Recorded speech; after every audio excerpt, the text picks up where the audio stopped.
Hey guys, आप सभी का इस जावा ट्यूटोरियल फॉर बिगिनर्स इन हिंदी के सेशन में स्वागत है। तो जावा कुछ 20 सालों से सभी का फेवरेट लैंग्वेज रहा है, तो वही जावा का इंपॉर्टेंस समझते हुए हम ये फुल कोर्स ला रहे हैं। तो आप लोग शायद से जावा सीखना चाहते होंगे, बट आपको जावा का कोई फुल कोर्स हिंदी में नहीं मिल रहा होगा, तो इसलिए हम लोगों ने ये फुल कोर्स बनाया है। तो हम लोग ज्यादा टाइम वेस्ट नहीं करेंगे और डायरेक्टली एजेंडा देखते हैं। तो सबसे पहले हम लोग समझेंगे जावा है क्या, और उसके बाद हम लोग जावा और एक्लिप्स को इंस्टॉल करेंगे। फिर हम लोग समझेंगे वेरिएबल्स और डेटा टाइप्स है क्या। फिर आगे जाते हुए हम लोग ऑपरेटर्स के साथ काम करेंगे। उसके बाद हम फ्लो कंट्रोल स्टेटमेंट्स क्या है और डिफरेंट फ्लो कंट्रोल स्टेटमेंट्स को जावा में इंप्लीमेंट करना सीखेंगे। फिर हम लोग ऑब्जेक्ट ओरिएंटेड कॉन्सेप्ट्स को जानेंगे और ऑब्जेक्ट ओरिएंटेड प्रोग्रामिंग के कॉन्सेप्ट्स को जावा में इंप्लीमेंट करेंगे। फिर आगे जाते हुए हम लोग इनहेरिटेंस समझेंगे और इनहेरिटेंस को जावा में भी इंप्लीमेंट करेंगे। एंड फाइनली हम लोग सीखेंगे डिफरेंट कलेक्शंस क्या है। तो दो इंपॉर्टेंट कलेक्शंस एरे लिस्ट और लिंक लिस्ट है, उन दोनों को हम जावा में इंप्लीमेंट करेंगे। तो गाइस सेशन स्टार्ट करते हैं। तो अभी हम लोग समझते हैं जावा एग्जैक्टली है क्या। तो Java simply put is a free and open source software. तो इसका मतलब क्या है?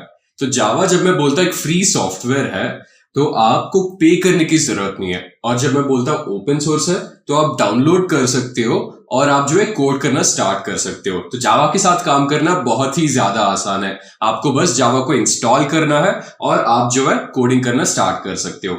जावा एक क्रॉस प्लेटफॉर्म कंपैटिबल सॉफ्टवेयर है। तो अभी इसका मतलब क्या हुआ? तो इसका मतलब ये है कि जावा को आप किसी भी ऑपरेटिंग सिस्टम पे चला सकते हो। तो आपके पास विंडोज सिस्टम है तो आप जावा को विंडोज सिस्टम पे चला सकते हो। अगर आपके पास मैक है तो जावा को आप मैक पे चला सकते हो। अगर इसी तरह आपके पास लाइनक्स या फिर यूनिक्स सिस्टम है तो आप जावा को जो है उस पर भी चला सकते हो। तो मान लीजिए आप कोई बिजनेस प्रोजेक्ट पे काम कर रहे हो और आपके पास एक विंडोज सिस्टम है और आपके बॉस के पास एक मैक सिस्टम है। तो आपने पूरा प्रोजेक्ट आपके सिस्टम पे बनाया है और आपको अगर शायद से लग रहा है कि आपका कोड जो है आपके बॉस के सिस्टम पे चलेगा नहीं चलेगा, तो आपको बिल्कुल भी डरने की जरूरत नहीं है, क्योंकि जावा क्रॉस प्लेटफॉर्म कंपैटिबल है। वो हर एक ऑपरेटिंग सिस्टम पे सीमलेसली चलता है। और फिर जावा एक ऑब्जेक्ट ओरिएंटेड प्रोग्रामिंग लैंग्वेज है। तो अभी इसका मतलब क्या हुआ? तो अगर आप अपने आसपास देखो तो आपको क्या दिखेगा? आपके आसपास जो है बहुत सारे ऑब्जेक्ट्स रहेंगे। तो आप मान लीजिए आपके सामने अगर फोन हो तो फोन क्या है? वो एक ऑब्जेक्ट है। अगर आपके सामने एक हेडफोन है वो भी एक ऑब्जेक्ट है। लैपटॉप है वो भी एक ऑब्जेक्ट है। तो ये सभी जो है रियल लाइफ ऑब्जेक्ट्स है। तो अगर आपको इन रियल लाइफ ऑब्जेक्ट्स को अगर प्रोग्रामिंग पैराडाइम में रिप्रेजेंट करना हो तो आपको एक प्रोग्रामिंग लैंग्वेज की जरूरत पड़ेगी। तो इस चीज को हम ऑब्जेक्ट ओरिएंटेड प्रोग्रामिंग लैंग्वेज बोलेंगे। तो जावा एक pure object oriented programming language है। इसका मतलब ये है कि जावा आपको ऑब्जेक्ट्स और क्लासेस प्रोवाइड करता है जिसके साथ आप रियल वर्ल्ड ऑब्जेक्ट्स को प्रोग्रामिंग पैराडाइम में रिप्रेजेंट कर सकते हो। तो ये सभी जावा के बेसिक्स हो गए। तो अभी हम लोग जाते हैं और जावा को इंस्टॉल करते हैं। तो जावा को इंस्टॉल करने के लिए हमें जेडीके की जरूरत है। तो यहाँ पे एक्चुअली हम ऐसे जावा को इंस्टॉल करेंगे। तो जेडीके क्या है? JDK is known as Java development kit. तो यहाँ पे आप देख रहे हो, हम इस साइट पे जाएंगे oracle.com java technologies java se downloads.html। तो हम लोग इस साइट पे जाएंगे और जेडीके को डाउनलोड करेंगे। तो मैं बस अपना ब्राउजर एक बार ओपन करता हूं यहाँ पे। तो मैं यहाँ पे लिखूंगा जेडीके डाउनलोड, और जो पहला आपको लिंक दिख रहा है उस पर आप क्लिक करिए। फिर यहां पे आपको फिर से जेडीके डाउनलोड दिखेगा, इस पे आप क्लिक करेंगे। तो ये होने के बाद आपके पास जो है डिफरेंट डिस्ट्रीब्यूशंस दिख रहे हैं यहाँ पे। तो जैसे मैंने आपको बताया, जावा एक क्रॉस प्लेटफॉर्म कंपैटिबल लैंग्वेज है। तो आपके पास लाइनक्स सिस्टम है तो आप जावा जो है लाइनक्स के लिए इंस्टॉल कर सकते हो। मैक है तो आप जावा मैक के लिए इंस्टॉल कर सकते हो। इसी तरह आपके पास विंडोज है तो जावा जो है आप विंडोज सिस्टम में इंस्टॉल कर सकते हो। तो क्योंकि मेरे पास एक विंडोज सिस्टम है, मैं जो है इस पे क्लिक करूंगा, इस वाले लिंक पे, तो ये ऑटोमेटिकली जेडीके को इंस्टॉल कर देगा। तो फिर से अगर आपको पता नहीं जेडीके क्या है, तो in simple terms JDK is known as Java development kit. तो आप इस जावा डेवलपमेंट किट के साथ जो है जावा प्रोग्राम्स लिख सकते हो और इन जावा प्रोग्राम्स को एग्जीक्यूट भी कर सकते हो। तो इस जेडीके के अंदर एक एग्जीक्यूशन एनवायरनमेंट होता है जिसका नाम है JRE। तो उस JRE के साथ आप जो भी जावा प्रोग्राम लिखते हो उसको एग्जीक्यूट कर सकते हो। तो आपने जो है सक्सेसफुली जेडीके को इंस्टॉल कर दिया। तो फिर आप उसको आपके पास जो है एक विजर्ड मिलेगा, ऑटोमेटिक विजर्ड, जो आपको जहां पे आप नेक्स्ट क्लिक करेंगे तो फिर आपको ऑटोमेटिकली जो है जेडीके इंस्टॉल हो जाएगा या फिर जावा इंस्टॉल हो जाएगा आपके सिस्टम में। फिर जावा इंस्टॉल करने के बाद आपको एक आईडीई की जरूरत है। तो आईडीई क्या होता है? आईडीई का मतलब है इंटीग्रेटेड डेवलपमेंट एनवायरनमेंट। तो एक इंटीग्रेटेड डेवलपमेंट एनवायरनमेंट के साथ आप जो भी कोडिंग टास्क कर रहे हो वो बहुत आराम से हो सकता है। तो एक आईडीई आपको प्रॉम्प्ट देता है और बहुत सारे टूल्स देता है जिसके साथ जो है कोडिंग काफी ज्यादा आसानी से हो जाता है। तो जब आप जावा के साथ काम कर रहे हो तो जावा के लिए एक बहुत फेमस आईडीई है और जो सबसे पॉपुलर है when it comes to Java वो है एक्लिप्स। और आप एक्लिप्स को इस साइट से डाउनलोड कर सकते हो, eclipse.org/downloads। तो मैं इस लिंक पे एक बार क्लिक करता हूं और बस वेट करते हैं इस लिंक के ओपन होने का। तो ये जो है हमारा साइट है और यहां से हम एक्लिप्स को डाउनलोड कर सकते हैं। तो क्योंकि मेरा 64 बिट सिस्टम है मैं यहां पे क्लिक करूंगा डाउनलोड 64 बिट। तो ये हमें एक नए साइट पे रिडायरेक्ट करेगा। तो जैसे ये देख रहे हो यहाँ पे फिर से हमारे पास डाउनलोड का ऑप्शन है, तो मैं यहाँ पे क्लिक करूंगा और ये वीडियो डाउनलोड हो जाएगा। तो जैसे देख रहे हो यहाँ पे जो है डाउनलोड स्टार्ट हो गया है। तो क्योंकि मेरे पास ऑलरेडी जेडीके और एक्लिप्स इंस्टॉल्ड है तो मैं वो सेटअप विजार्ड का प्रोसेस आपको दिखाने नहीं वाला हूँ यहाँ पे। तो उसमें ज्यादा कुछ कॉम्प्लिकेटेड नहीं है, बस इंस्टॉल करने के बाद विजार्ड पे आप नेक्स्ट क्लिक करिए, फिर सब कुछ जो है सेटअप हो जाएगा। तो हमने जो है एक्लिप्स को इंस्टॉल कर दिया। तो अभी हम लोग एक्लिप्स पे जाके एक्लिप्स एनवायरनमेंट को देखते हैं और हमारा फर्स्ट प्रोग्राम लिखते हैं, राइट। सबसे पहले मैं एक्लिप्स आपको एनवायरनमेंट कैसे दिखता है वो दिखाता हूं। तो ये जो है एक्लिप्स है, एक्लिप्स ऐसे दिखता है यहाँ पे। तो यहाँ पे आपका टूल बार हो गया, फाइल, एडिट, सोर्स, रिफ्रैक्टर और ये सब। और ये जो देख रहे हो बीच में ये आपका कोडिंग विंडो है। तो जो भी कोड है आपको यहाँ पे लिखोगे और ये आपका कंसोल विंडो है जहां पे आपको आउटपुट मिलेगा, राइट। और अगर आपको जावा प्रोजेक्ट क्रिएट करना हो तो मैं आपको बताऊंगा कैसे क्रिएट करना है। सबसे पहले आप फाइल पे क्लिक करोगे, यहाँ पे न्यू, और इसके बाद आप जावा प्रोजेक्ट सेलेक्ट करोगे। इसके बाद आप कोई भी जो है प्रोजेक्ट नेम दे दीजिए यहाँ पे। तो मैं इस प्रोजेक्ट का नाम दूंगा जावा ट्यूटोरियल और मेरा जो है जो जीआरई है उसका वर्जन जावा SE13 है। फिर मैं फिनिश करूंगा, मेरा जो है जावा प्रोजेक्ट क्रिएट हो जाएगा यहाँ पे। और एक मॉड्यूल भी होगा प्रोजेक्ट के साथ, उसको आप सेम नेम दे सकते हो यहाँ पे। तो बस आप क्रिएट कर दीजिए। तो आपका जो है ये जावा ट्यूटोरियल प्रोजेक्ट क्रिएट हो गया है और उसके साथ एक मॉड्यूल भी क्रिएट हो गया है। फिर आप ये जो सोर्स फोल्डर देख रहे हो, आपका जो भी कोड है या फिर जो भी जावा प्रोजेक्ट का मेन कंपोनेंट है वो इस सोर्स फोल्डर के अंदर होगा। तो आप इस पे एक बार राइट क्लिक करिए, फिर से आपके पास जो है न्यू ऑप्शन है। तो इसके अंदर आप एक पैकेज क्रिएट करोगे। तो जो भी आपका प्रोग्राम होगा इस पैकेज के अंदर होगा। तो फिर से आप जो है इसको सेम नेम दोगे जो आपका जावा प्रोजेक्ट था, और आपका जो जावा पैकेज है उसका नाम सेम दोगे आप, ठीक है। ये बहुत इंपॉर्टेंट है गाइस। तो इस जावा पैकेज और जावा प्रोजेक्ट का नाम आप सेम रखोगे, फिर आप फिनिश क्लिक करोगे यहाँ पे। तो आपका पैकेज भी क्रिएट हो गया है। फिर पैकेज पे आप राइट क्लिक करोगे, न्यू, और इस पैकेज के अंदर आप एक क्लास क्रिएट करोगे और इस क्लास का नाम आप जो है इस प्रोजेक्ट से सेम रखोगे बाय कन्वेंशन। तो मैं इसका क्लास का नाम जो है जावा ट्यूटोरियल लिखता हूं। और जब भी आप क्लास क्रिएट कर रहे हो बाय कन्वेंशन जो है क्लास का पहला लेटर कैपिटल होना चाहिए। तो यहाँ पे मैं जे कैपिटल दे रहा हूं यहाँ पे, और ये कैमल केस है। तो जहां पे भी मतलब एक वर्ड खत्म हो रहा है और दूसरा वर्ड स्टार्ट हो रहा है, फिर से वो दूसरे वर्ड का जो पहला लेटर है वो आप कैपिटल रखोगे। तो ऐसे हमने जो है ये क्लास क्रिएट किया है और उसके अंदर हम एक फंक्शन इंक्लूड करेंगे। तो आपकी थोड़ा सा कॉम्प्लिकेटेड लग सकता है, अगर आपने कभी प्रोग्रामिंग नहीं किया हो और आपको पता नहीं है फंक्शन क्या है तो थोड़ा सा कंफ्यूजिंग हो सकता है, बट फिर भी हम अच्छे से समझेंगे। तो बस फिलहाल के लिए यहाँ पे आप क्लास का नाम लिख दीजिए, यहाँ पे public static void main include कर दीजिए, फिर फिनिश पे क्लिक करिए। तो अभी जो है हमारा ये क्लास क्रिएट हो गया है जावा ट्यूटोरियल। फिर इसके अंदर ये फंक्शन है public static void main string args। तो इसको हम अच्छे से समझते हैं। तो इस क्लास को समझते हैं। तो क्योंकि जावा एक purely object oriented programming language है, तो जो भी आप जावा में करते हो वो हमेशा क्लास में ही रहेगा। ठीक है, तो सबसे पहले आपने क्लास बना दिया है और क्लास बनाने के लिए आपको एक कीवर्ड की जरूरत है। तो जावा ट्यूटोरियल जो है इस क्लास कीवर्ड से प्रिसीड कर रहा है। क्लास जावा ट्यूटोरियल, उसके पहले फिर से यहाँ पे कुछ लिखा, ये पब्लिक है। तो ये पब्लिक क्या है, इसका मतलब ये है कि ये क्लास सभी को एक्सेसिबल है, तो इसको हम एक एक्सेस मॉडिफायर बोलते हैं। तो आपके पास जो है डिफरेंट एक्सेस मॉडिफायर्स होते हैं, जैसे पब्लिक, प्राइवेट और प्रोटेक्टेड, और बाय कन्वेंशन हम पब्लिक एक्सेस मॉडिफायर यूज करते हैं। तो जब आप एक्सेस मॉडिफायर को पब्लिक रखते हो तो वो जो भी क्लास हो that is available to everyone in the program. फिर क्लास के अंदर हम ये मेन फंक्शन क्रिएट करेंगे। तो आप ऐसा समझ लीजिए कि जो मेन फंक्शन है वहां पे आपका प्रोग्राम का एग्जीक्यूशन स्टार्ट होता है और वहीं पे आपका प्रोग्राम का एग्जीक्यूशन एंड होता है। तो ये आपके प्रोग्राम का मेन कंपोनेंट है, राइट। तो यहां पे हमने ये फंक्शन बना लिया है। फिर फंक्शन का एक रिटर्न टाइप होता है, हर एक फंक्शन का एक रिटर्न टाइप होता है, और इस मेन फंक्शन का रिटर्न टाइप है वॉइड। वॉइड मतलब ये कुछ भी रिटर्न नहीं करेगा।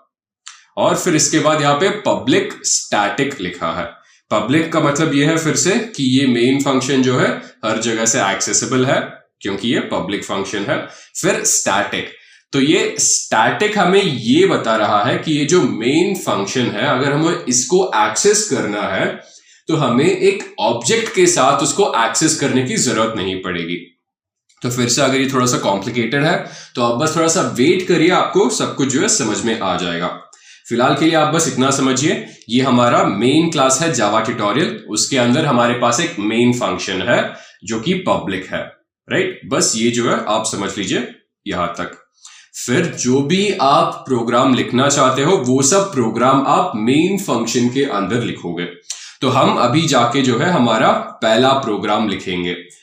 तो हम कंसोल पे कुछ प्रिंट करना चाहते हैं, तो उसके लिए हमें ये कमांड यूज करना पड़ेगा, system.out.println। तो ये सिस्टम क्या है, फिर से एक क्लास है। तो इस सिस्टम क्लास के अंदर हमारे पास println मेथड प्रेजेंट है, राइट। तो हम इस सिस्टम क्लास से ये println मेथड एक्सेस कर रहे हैं और इसके अंदर जो भी मैं लिखूंगा वो प्रिंट हो जाएगा। तो मान लेता है मैं लिखता हूं दिस इज स्पार्टा और मैं यहां पे एक सेमीकोलन रख देता हूं, तो इससे जो है मैं सक्सेसफुली ये प्रिंट कर रहा हूं। अभी इस प्रोग्राम को रन करना हो तो यहां पे क्लिक कीजिए, यहां पे ओके करिए, फिर आपको रिजल्ट मिल जाएगा, राइट। तो हमने सक्सेसफुली हमारा फर्स्ट जावा प्रोग्राम लिख दिया है और यहां पे प्रिंट किया है दिस इज स्पार्टा। तो हमने हमारा फर्स्ट प्रोग्राम लिख दिया है। इसके बाद हम समझते हैं जावा में वेरिएबल्स क्या होते हैं। तो आप जब भी किसी भी कोई भी प्रोग्रामिंग लैंग्वेज के साथ काम करो तो आपको डेटा के साथ डील करना पड़ेगा। तो फिर अगर आप डेटा के साथ डील कर रहे हो तो डेटा को स्टोर भी करना पड़ेगा। तो आप इस डेटा को स्टोर कहां पे करोगे और कैसे करोगे, तो इसलिए हमें वेरिएबल्स की जरूरत है। तो मान लीजिए हमारे पास 3 नंबर है 10, 20 और 30, और इन तीनों नंबर को हमें कहीं ना कहीं स्टोर करना है, तो इसलिए हमारे पास वेरिएबल्स मौजूद है। तो जैसे यहाँ पे लिखा है, variables are just temporary storage spaces which can store values. तो हमारे पास ये वैल्यू है 10। अगर हमें इस 10 को स्टोर करना होगा कहीं पे तो हमें एक वेरिएबल की जरूरत है। तो यहाँ पे हमने एक वेरिएबल क्रिएट किया है जिसका नाम है माई नंबर, और इस वेरिएबल के अंदर मैं 10 स्टोर कर रहा हूं। और क्योंकि मैंने आपको ये बताया है कि वेरिएबल एक टेम्पररी स्टोरेज स्पेस है, इसका मतलब ये है कि पहले आप जो वैल्यू स्टोर करते हो इसके अंदर, वो वैल्यू आप बाद में चेंज भी कर सकते हो। तो जैसे यहां पे पहले मैं 10 स्टोर कर रहा हूं, फिर कुछ देर बाद मुझे लगता है मुझे 10 नहीं चाहिए, मुझे और कोई वैल्यू चाहिए, फिर मैं इसको हटा दूंगा और मैं 20 स्टोर करूंगा। फिर से कुछ देर बाद मुझे लगता है मुझे 20 नहीं चाहिए, मुझे 30 स्टोर करना है, फिर मैं इसको भी हटा दूंगा और 30 स्टोर करूंगा। तो basically variables are temporary storage spaces जिसके साथ हम वैल्यूज स्टोर कर सकते हैं। तो वेरिएबल्स के कुछ एग्जांपल हम इक्लिप्स में देखते हैं। अभी ये मैं प्रिंट स्टेटमेंट यहां से हटा देता हूं, अभी फिर मैं कुछ वेरिएबल्स क्रिएट करता हूं यहां पे। तो सबसे पहले मैं एक इंटीजर वेरिएबल क्रिएट करता हूं। तो जब भी आप को एक वेरिएबल बनाना होगा तो वेरिएबल का एक डेटा टाइप होता है। तो अगर मैं इंटीजर वैल्यू स्टोर कर रहा हूं तो मुझे एक इंटीजर वेरिएबल डिक्लेयर करना पड़ेगा। तो ये जो देख रहे हो इसको हम डिक्लेरेशन बोलेंगे। तो पहले मैं एक वेरिएबल का नाम देता हूं और वेरिएबल का डेटा टाइप दूंगा, ये है इंट जिसका मतलब है इंटीजर। अगर मुझे मान लीजिए 5 स्टोर करना है जो कि एक इंटीजर वेरिएबल है, तो मैं 5 ए में यहां पे स्टोर कर रहा हूं। फिर से यहां पे मैं सेमीकोलन के साथ एंड कर रहा हूं। तो आप जावा में ये बहुत ज्यादा इंपॉर्टेंट है कि अगर जो भी आप कोडिंग लाइन हो उसको एंड करना हो तो सेमीकोलन वहां पे आपको देना पड़ेगा। तो ऐसे जो है हमने एक इंटीजर वैल्यू डिक्लेयर कर दिया। फिर इसको प्रिंट करते हैं हम। तो यहां पे मैं लिख देता हूं system डॉट आउट डॉट, फिर लिखूंगा प्रिंट ln और मुझे a का वैल्यू जो है यहां पे प्रिंट करना है। और मैंने सक्सेसफुली a का वैल्यू प्रिंट कर दिया। और मैंने आपको बताया है एक वेरिएबल जो है टेम्पररी स्टोरेज स्पेस है, तो मैं अभी 5 को चेंज करके 50 कर दूंगा और फिर a का वैल्यू प्रिंट कर रहा हूं। तो अभी इसको रन करके देखते हैं क्या आता है। फिर जैसे आप देख रहे हो 5 जो है 50 हो गया। इसी तरह मैं इसको 500 करता हूं और अभी प्रिंट करके देखता हूं और देखते हैं रिजल्ट क्या आता है। अभी आप देख रहे हो 50 जो है 500 में चेंज हो गया है। तो ये वेरिएबल्स थे और मैंने आपको डेटा टाइप क्या होता है उसका बेसिक आपको बता दिया है। तो अभी समझते हैं different types of data type क्या है जावा में। तो हमारे पास इंटीजर है, फ्लोट है, बुलियन है, स्ट्रिंग है। ये मेन डेटा टाइप्स है। इसके अलावा काफी ज्यादा डेटा टाइप्स भी प्रेजेंट है। तो मान लीजिए आपको कोई इंटीजर वैल्यू स्टोर करना हो तो आप इंट डेटा टाइप यूज करोगे। तो इंटीजर वैल्यूज मतलब 10, 500, 1000, -1000, -2, 3, 4, 5 ऐसे जो भी इंटीजर वैल्यूज है उन सभी को आप इंट वेरिएबल के साथ डिक्लेयर करोगे। फिर आपको मान लीजिए कोई डेसिमल पॉइंट वैल्यू स्टोर करने हो, जैसे 3.14, 15.97, तो ये सब जहां पे आप डेसिमल पॉइंट वैल्यूज है उनको हम जावा में फ्लोटिंग नंबर्स बोलेंगे और उनको आप फ्लोटिंग वेरिएबल्स में स्टोर करोगे। फिर आपको बुलियन वैल्यू स्टोर करना हो, बुलियन वैल्यूज मतलब ट्रू या फॉल्स, तो ऐसे वैल्यू स्टोर करना हो तो आप बुलियन डेटा टाइप यूज करोगे। फिर आपके पास स्ट्रिंग्स हो गए, स्ट्रिंग्स मतलब सीक्वेंस ऑफ कैरेक्टर्स और आप इनको जो है डबल कोट्स में स्टोर करोगे। तो जैसे यहाँ पे नाम हो गए सैम, मैट, और ये जरूरत नहीं है कि आप सिर्फ एक वर्ड ही स्टोर करो, आप सेंटेंसेस भी स्टोर कर सकते हो। जैसे हो गया है माई नेम इज सैम या फिर आई लव पिज्जा।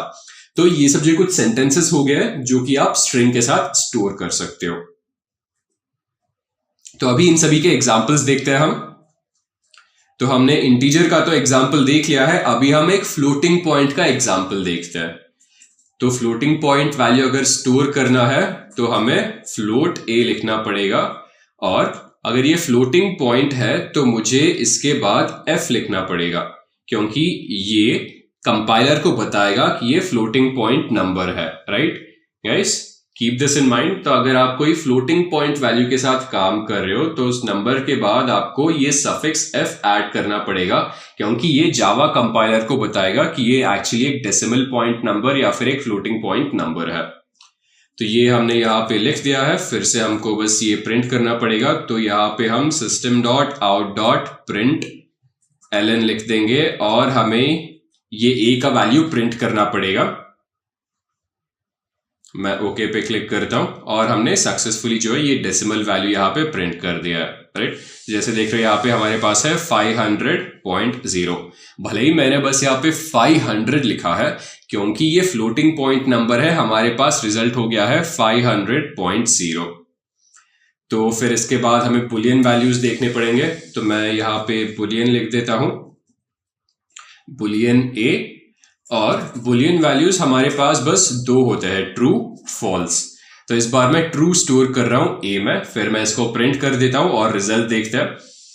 राइट, तो हमने ट्रू प्रिंट कर दिया है। इसी तरह अगर मुझे फॉल्स प्रिंट करना हो तो फॉल्स को जो है मैं ए में स्टोर कर दूंगा, फिर मैं प्रिंट करता हूं इसको। तो ये भी हमने प्रिंट कर दिया है।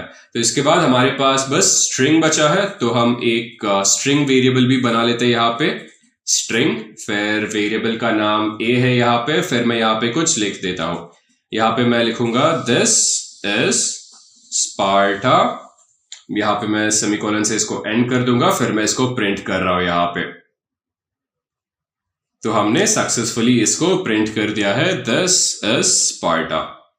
तो तो ये हमारे वेरिएबल्स और डेटा टाइप्स भी हो गए यहाँ पे। तो हम अभी समझते हैं ऑपरेटर्स क्या है, डिफरेंट टाइप्स ऑफ ऑपरेटर्स क्या है, और उन सभी को हम जावा में इंप्लीमेंट करते हैं। तो जावा में हमारे पास 3 मेन टाइप्स ऑफ ऑपरेटर्स है, arithmetic operators, relational operators and logical operators. तो सबसे पहले हम अरिथमेटिक ऑपरेटर्स के साथ काम करते हैं। तो मैं ये दोनों यहां से हटा देता हूं। एक्चुअली हम इस प्रिंट स्टेटमेंट को यहीं पे रखेंगे। मैं इस स्ट्रिंग को यहां से हटा देता हूं और मैं यहां पे कमेंट ऐड करता हूं। तो सबसे पहले हम जानते हैं कमेंट्स क्या होते हैं जावा में। तो मैं 2 फॉरवर्ड स्लैश यहां पे बनाऊंगा और यहां पे मैं कुछ रैंडम स्टेटमेंट लिखूंगा। मान लीजिए मैं बस यहां पे लिखता हूं रैंडम स्टेटमेंट। तो जावा जो है इस चीज को एग्जीक्यूट नहीं करेगा। तो जो भी कमेंट है या फिर जो भी आप 2 फॉरवर्ड स्लैश के बाद लिखते हो, जावा कंपाइलर इस चीज को एग्जीक्यूट नहीं करेगा। जैसे अभी मैं इस प्रिंट को एग्जीक्यूट करूं, राइट, तो अभी आपको कोई रिजल्ट नहीं आया क्योंकि जावा ने इसको इग्नोर कर दिया है। तो अब कमेंट्स नॉर्मली जब भी आप अपने कोड को डिस्क्राइब करना चाहते हो या फिर एक्सप्लेन करना चाहते हो, इसलिए यूज करोगे। तो अगर जैसे मैं इस चीज को हटा दूं यहाँ पे और यहाँ पे मैं एक सेमीकोलन डाल देता हूं, इसको भी यहां से हटा दूंगा। फिर अगर मैं इसको एग्जीक्यूट करूं, फिर देखते हैं क्या आता है।